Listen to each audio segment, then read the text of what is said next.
very early in your leadership journey, what I titled the 5 C's of leadership. If you have been called to a leadership position, or you have just been promoted, or you're praying to be promoted to manage a team, understand that when you get promoted, there's going to be a shift in your responsibility. Even though it is true that you were competent, you were very skillful, that's why you have been able to be promoted as a leader, or you have been fervent in one area of service or the other, and now you've been offered to lead a team of people. Understand that your competence brought you there, but you will need more to succeed in this new role. So today we talk about 5C of leadership. They are the basic principles of leadership you must learn early as you continue in your journey. 5 C's of leadership. The first one is competence. 5 C's of leadership that you must master early enough in your leadership journey. Competence. 2, courage, character, coaching, clarity. I take the 5 C's again. Competence, courage, clarity, coaching, and character. We'll give it a foundation today, and the next time we come to class, we establish how these principles work, what you should do about them, and how quickly you should learn them, and the ways, of course, by which you can learn them. 5 C's of leadership: competence, clarity, courage, character, and coaching. In no particular order, but today we'll focus on competence. What are principles? Principles are the things that guide life. It doesn't matter if you know them or you don't. They are things that if you do, they are like a path. If you follow this direction, you end at this junction. It doesn't matter if you know the road. It doesn't matter if you're familiar with it. But once you turn left, there is a path that you will arrive at if you keep going in that direction. Even if you haven't traveled that road before, once you turn left, you are sure to get to a destination. Principles are standards of life. Principles are things that coordinate and organize life. It's only to your advantage if you're able to plug in them and use them. You're not understanding them or not using them does not stop their effectiveness. In your leadership journey, you will need to master these 5 competencies, these 5 C's, to be able to function effectively. That's what leadership is about. Otherwise, you will fail in your leadership journey. But to become an effective leader, you need to master competence, courage, character, clarity, and coaching. So today we start with competence. What is competence? Competence is about skills. And beyond skills, it has to do with your strengths and your weakness. There are some strengths that you have now. You might not even notice that they are strengths because they come so natural to you and you think it's common to everybody. No, it's not common to everybody. Some of us can raise up our hands and speak among thousands of people. Some people cannot even look face to face to whoever they are talking to. And don't blame them. Those are strengths, and it can also be weaknesses for other people. It's not enough to have strengths, you must know your strengths. So, what are your strengths? What are the things that come naturally to you? List as many as possible. What are the things that people thank you for? Or what qualities have you noticed that people come to learn something?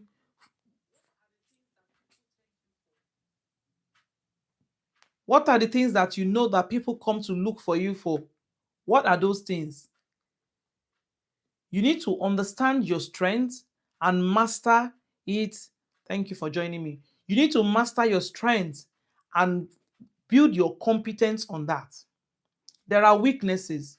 Some weaknesses you will never be able to overcome, and that's not bad in itself. It simply means that as a leader, you are having a team. Some of your weaknesses will be strengths in the members of your team. So if you cannot identify your own strengths, there is no way you will be able to see that that is a strength in other people or a weakness, and you will not be able to leverage on it. The whole essence of leadership is to bring people together, leverage on our strengths and weaknesses, achieve goals, do things you cannot do by yourself, and also help the other people to become the best they never imagined they could become. So today we focus on competence, and in our next classes we build on other ones. Competence is such important that you must know your strengths. You must know the things that you can do, because the moment you lose your focus, the moment you start spending time on what is your weaknesses, you lose the core. You lose the essence of what you have been called into. It's not enough to be busy. It's not about how many things you are able to do, but what are the things that you can do well. Because until you are able to channel your strength to what you can do well, your team will not benefit from you. If you are on an organization, if you are in an organization, you will not benefit your employee. People who can't master their strength and play with that, they are the first to be eliminated at work, because there is nothing you can do that other people cannot do. Of course, there are a lot of things, but because you have not set out to look at it, to picture what truly energizes you, what motivates you, what you really do without struggling. So most times we leave our strength for, for things that other people can do. You need to be able to recognize your strength and play towards it. Your weakness will be what is strength in other people. You also need to be able to extend grace to know that this person is good at this. For example, you are a leader. You are very, very good with communication. You are good with vision casting. You are good with teaching. If that is your strength, and if that is what produce the greatest result in your establishment, please focus your strength on these things. Channel your strength on your time, channel your time to master your strength and use it that way. Every time you spend your time building up weaknesses, and we will break that down in our next class. Every time you spend your time building weaknesses that are not really core, that you are building things that does not really need to change in the short or even long while, you lose focus, you lose time. You also prevent other members of your team from developing. You also put yourself in a space where there are resources, but they are poorly used. So if you are the leader and you are in an organization you need to teach, channel your energy on things that will make you read, research, teach until everybody understand what you're saying. Channel your energy there. Look out for other members of the team who are very good with planning and allow them to plan events. Why you can be part of it, why you can oversee it, why you can offer support. If that is not your core strength, it's not a crime. It is not bad at all. I want you to understand today, as a leader, you must channel your energy towards those areas of leadership which you are most likely to excel. The successful people you see around, they are successful because they have mastered their strengths and leveraged their weaknesses with other people who they have their weaknesses as strengths. For example, if I am able to teach and I know I struggle with planning events, I don't have to insist that I'm going to plan events. I will go and sit down, make sure that my teachings are solid. They are well able enough to make sure that people understand and gain knowledge. And I will allow my other members of my team to do the back end work of planning, of organizing. Does that make me a bad leader? No. It makes me a leader that understand my strengths, understand my place, and also give value to other members of my team. Planning is very, very important. But if you are not so good in it, allow somebody who is effective in it, who has their strength in that, to do it. That's the true worth of leadership. Next week on competence, I'm going to show you reasons why leaders don't give out tasks. Reasons why people think they should be the one taking charge of everything. Some people is just because they don't know. They have this notion that the leader must have everything figured out. No, you will not always have everything figured out, and that's absolutely right. You will not always have everything figured out. It's okay if you are just starting an establishment and you are by yourself. You want to get things done. But please keep it on your vision, keep it on your growth plan that as soon as we can afford this, we will do this. There is no way you can be an accountant, you be a graphic designer, you be an admin, you be the teacher, you are the back end, you are the cleaner. It's okay. It just means that you will not be able to channel your energy on the best thing that will bring the greatest result for your organization. Don't forget that leadership is influence. Leadership is success. Success is achievement of goals. Goals prosper when we do the things that we should be doing. Success is actually going in the right direction and achieving the goals that you should achieve. So if you're somewhere and you are doing everything by yourself, the disadvantage is that the other members of your team will not grow. It also means that your team members will get bored, because when we don't allow people to bring their best, they will leave. Think about every time you have left a job to look for another. What happened? You either got bored doing the same thing without growth, or you left because the things that they are now giving you, they are not things that interest you. I personally have left several jobs for such reason. And like, no, that does not tally with my strength. Even though you can cope for a short while you are there, you are looking for a way out. Why? That job is not bringing out the best in you. The same way you are looking at bigger picture, you are forecasting vision for yourself, for your establishment. Understand that your team members too they have plans for their life. They are visionaries as well. That they are not leading by title does not mean that they don't have goals set out. When everybody leave the office space, they also have their personal life to cater for. Vision thrive when other team members can see themselves in it.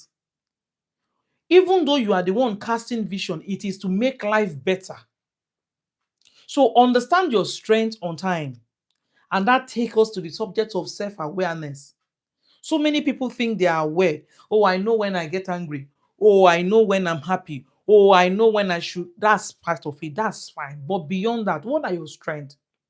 What are your weaknesses? Because when you start employing people, I think it was Priscilla Sheila, she said, I know my strength.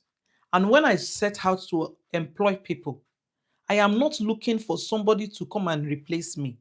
I am looking for people who are comfortable doing what I am weak in, who have already identified it as their strength, and they are happy doing that. It doesn't make it less of them, but it brings out the best of them. That's to say, I'm bringing out my strength. They are also bringing out their strength, which might be my weakness. We put it together to achieve goals. We succeed. I succeed, and they also succeed, and everybody is happy thereafter. So, as a leader, you must be able to recognize your strengths. Because when you are making friends, you need to make friends. For example, if you are somebody who doesn't pay attention to details, when you are getting friends, your best friend should not be somebody who doesn't pay attention to details. Your best friend, your circle of team, when we start doing team and membership, you will understand. Your circle of team should be that when you are finished doing your project, somebody from your team can pick it and pick out the grammatical errors quickly at a spot. Somebody can pick out, oh, this is not, this doesn't have to be there, this cannot be there, and sort it out for you. But if you are all of the same strength, all you all know is to teach, who is going to learn it? Who is going to design?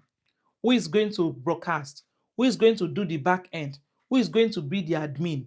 Even the cleaner should have an understanding of why they are doing what they are doing. It should come from the place of their strength and not weakness. Otherwise, task becomes a burden. Otherwise, goals are left unfulfilled without being pursued. Otherwise, things are not going to go the exact way that they should be going. Don't forget 5 C's of leadership that we must master: competence, character, clarity, courage, and coaching. And in our next couple of classes, we will go through all of them. So today we're setting stage for it. Competence, I said that you must channel your energy towards the area that you know that you are most likely to succeed. Courage, a leader is not always the smartest person in the room. No, they are not the most creative people in the team. No, they are not necessarily the first to identify opportunities. A leader is one who has the courage to initiate, to set things in motion, to move ahead.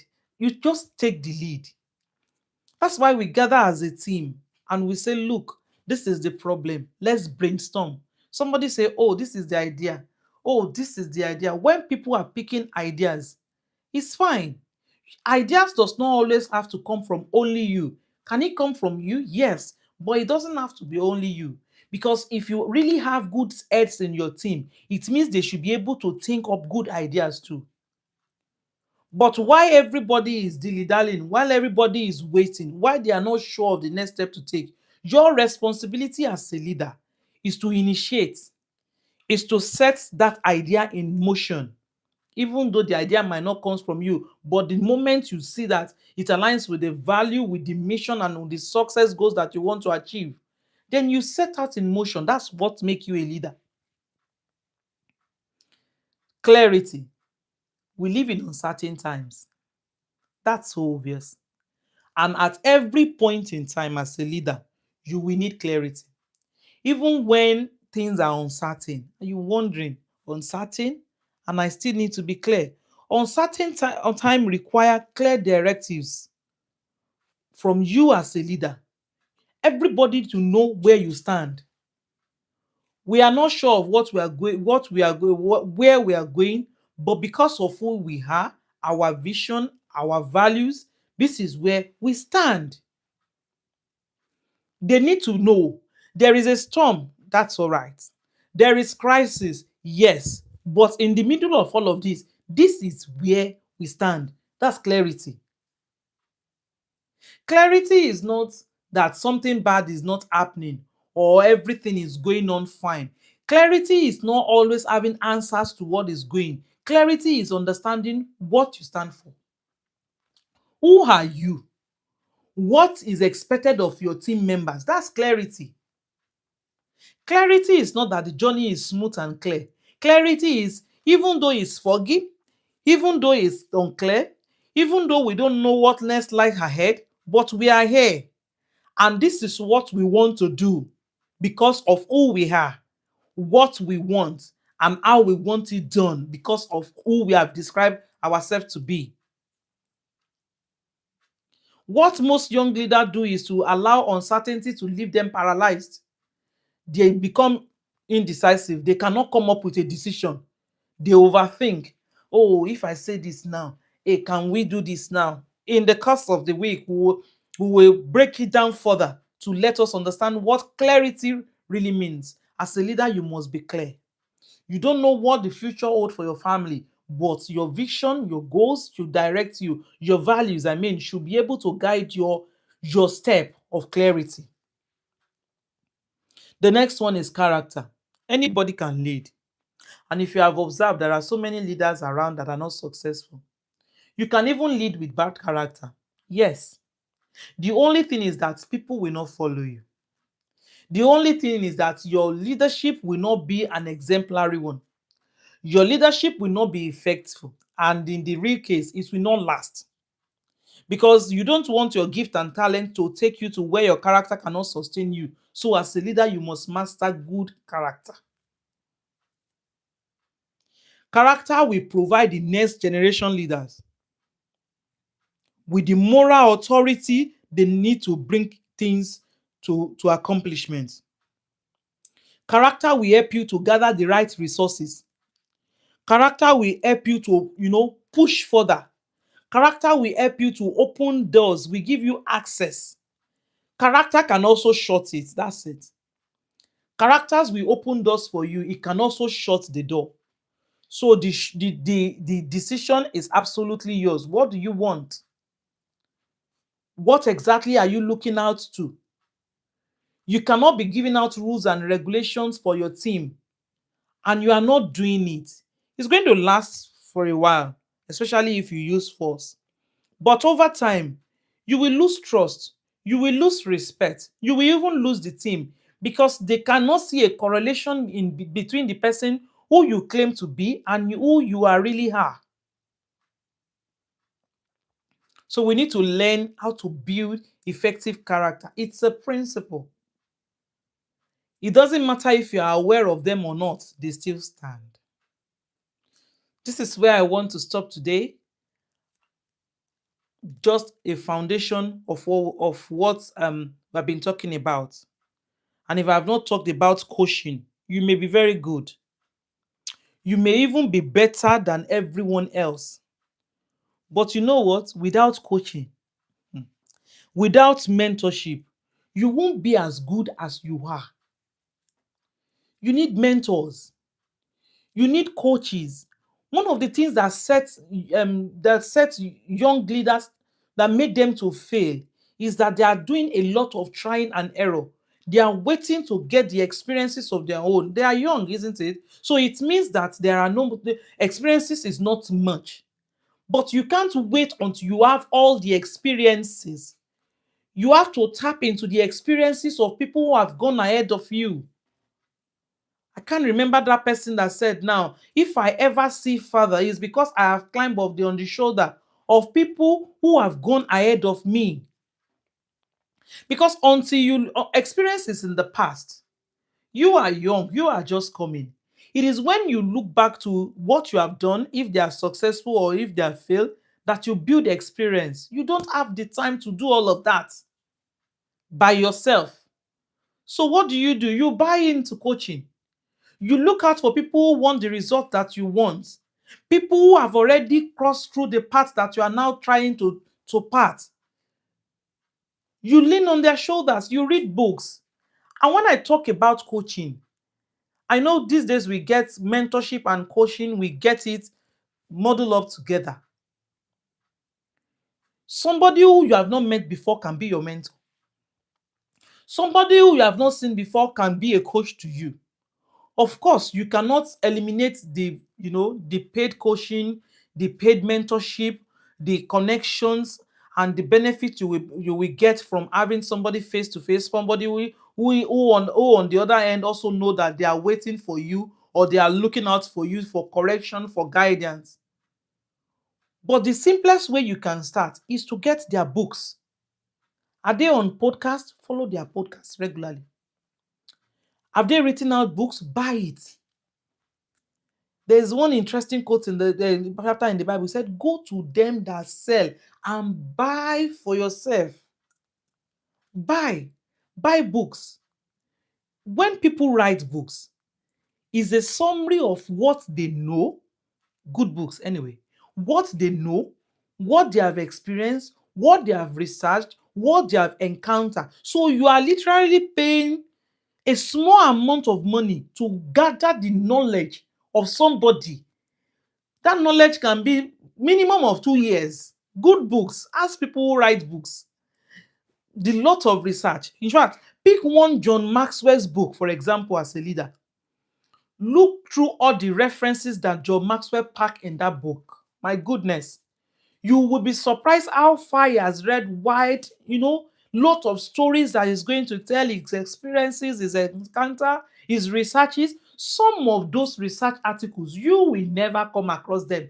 Forget the number of articles of internet you have. Some of those stories you will read and it will not make meaning to you. But because John Maxwell has gone ahead of all of us, he is able to explain it in a way that you will understand. You can gain clarities from leaders because they have gone through that part. 1, 2, 3 questions they ask you, it literally remove the veil from your eyes. So you need leaders. Sorry, you need mentors. You need coaching as a leader.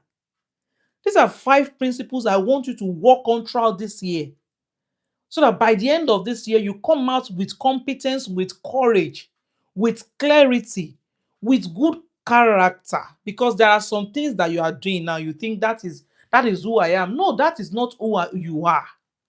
That is the bad character, the bad habits that you have picked, probably because of your environment, the information available to you, your friends, and whatever surrounds you.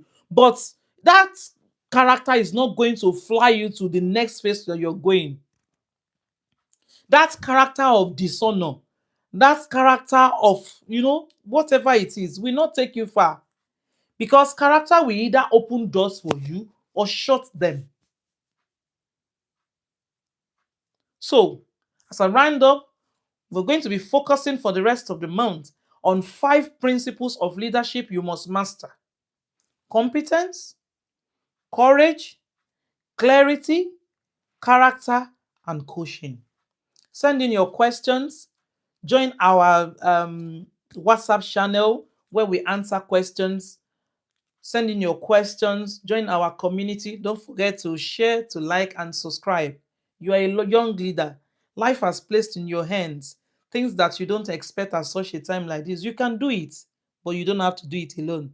And that's where Leadership Lens Academy comes in, to help you to navigate the future, to help you to navigate your period of uncertainty. You have been promoted now, congratulations. But understand that the skills that brought you here will not make you successful in that job. You need to build up new skills. That promotion will come, but how prepared are you to manage people? There is a difference between managing yourself to getting job done than managing 3, 4, 5 adults who have different mindsets from you, who, who a lot of things is going on. Yes, you need to be able to manage yourself to manage others, but then that's a whole lot of responsibility, isn't it? And that's why we need to keep learning, we need to keep growing. Until I come your way next week, my name is Funke Olaonipekun. Don't forget to like, to share, and subscribe to this channel. Bye. Thank you.